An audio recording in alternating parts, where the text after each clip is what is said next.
Loves Beyond Religion Jilid 3.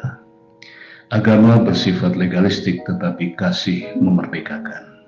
Bacaan Matius 23 ayat 15. Celakalah kamu hai ahli Taurat dan orang-orang Farisi, hai kamu orang-orang munafik, sebab kamu mengarungi lautan dan menjelajah daratan untuk menobatkan satu orang saja menjadi penganut agamamu, dan sesudah ia bertobat kamu menjadikan dia orang neraka yang 2 kali lebih jahat daripada kamu sendiri. Legalistik artinya adalah segala sesuatunya harus sesuai dengan peraturan dan tidak boleh tidak, jadi wajib memenuhi syarat atau standar yang telah ditetapkan. Kegagalan memenuhi standar atau syariat sudah barang tentu menimbulkan konsekuensi. Legalistik adalah peraturan yang bersifat mengikat dan tidak memberi kelonggaran dalam bentuk apapun. Itu dimaksud dengan hukum atau syariat agama, yaitu di mana para penganut agama diwajibkan untuk melakukan seluruh syariat, dan bila mana tidak, mereka akan terkena sanksi atas ketidakmauan maupun ketidakmampuan. 3. Pokok renungan. Agama memperbudak, mengikat, berujung kutuk. Matius 23 ayat 4 mengatakan, mereka mengikat beban berat lalu meletakkannya di atas bahu orang, tetapi mereka sendiri tidak mau menyentuhnya. Sesuai dengan maknanya, agama adalah ajaran dan juga sekaligus sistem yang mengatur tata keimanan atau kepercayaan dan peribadatan kepada Tuhan yang Maha Kuasa, dan tata kaidah yang berhubungan dengan pergaulan antar manusia dan sesama manusia dengan lingkungan menurut Kamus Besar Bahasa Indonesia. Seorang penganut agama wajib mengikat dirinya dengan berbagai syariat yang ditetapkan. Setiap kegagalan dalam mentaati akan mendatangkan hukuman dan menyebabkan kehilangan pahala. Ada kalanya ajaran agama itu tampak berhikmat, namun pada hakikatnya hanyalah belenggu yang memenjarakan. Menurut Kolose pasal yang kedua ayat 21-23 mengatakan, jangan jamah ini, jangan kecap itu, jangan sentuh ini. Bacalah seluruh ayat yang dimaksudkan. Akibatnya, orang yang melakukan kewajiban agamanya hanya karena 2 hal. Yang pertama, takut karena gagal melakukan, dan yang kedua, berjuang untuk melakukan agar memperoleh pahala. Alhasil dari semua yang dilakukan hanyalah usaha manusia yang sia-sia dan syarat kemunafikan yang akhirnya berujung pada kutuk. Yeremia 17 ayat 5 sampai dengan ayat yang ke-6. Yang kedua, Allah diperkenalkan sebagai Al-Gojo yang siap menghukum. Ini jelas tertulis dalam kitab Galatia pasal yang pertama ayat yang ke-13 dan ayat yang ke-14.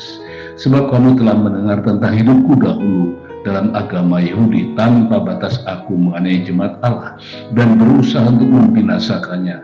Dan di dalam agama Yahudi aku jauh lebih maju dari banyak teman-teman yang sebaya dengan aku di antara bangsaku. Sebagai orang yang sangat rajin memelihara adat istiadat nenek moyangku, peraturan agama cenderung membangkitkan penegak-penegak hukum yang fanatik, buas, penuh kemarahan dan kebencian terhadap siapapun yang gagal atau tidak mentaati hukum agama. Hasilnya, agama hanya melukiskan Allah sebagai Al-Gojo yang kejam.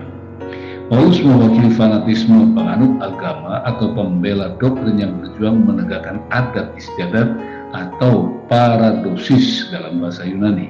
Arti paradosis ialah hakikat atau suatu ajaran kumpulan aturan, khususnya ritual, disampaikan secara lisan oleh Musa dan diteruskan secara turun-temurun kepada generasi berikutnya, yang aturannya wajib mereka lakukan dan harus dipatuhi dengan rasa.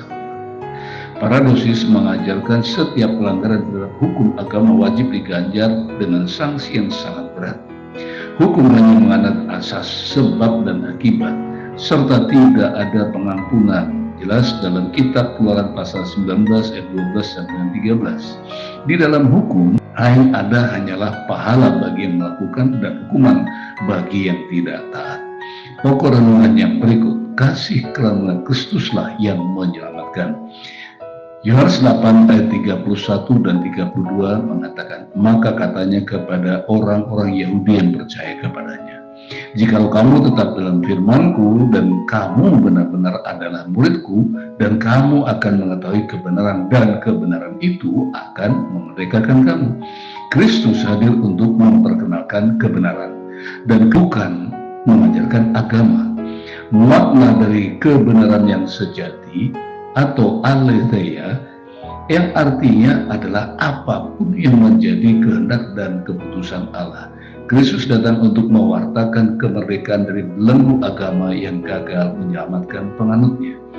Keselamatan yang Kristus anugerahkan bukan berdasarkan pekerjaan atau performa manusia, sebab keselamatan bukan upah atas perbuatan baik atau kesalehan. Roma 4 ayat 4 dengan ayat yang kelima mengatakan, kalau ada orang yang berkata, kalau ada orang yang bekerja, upahnya tidak diperhitungkan sebagai hadiah, tetapi sebagai haknya.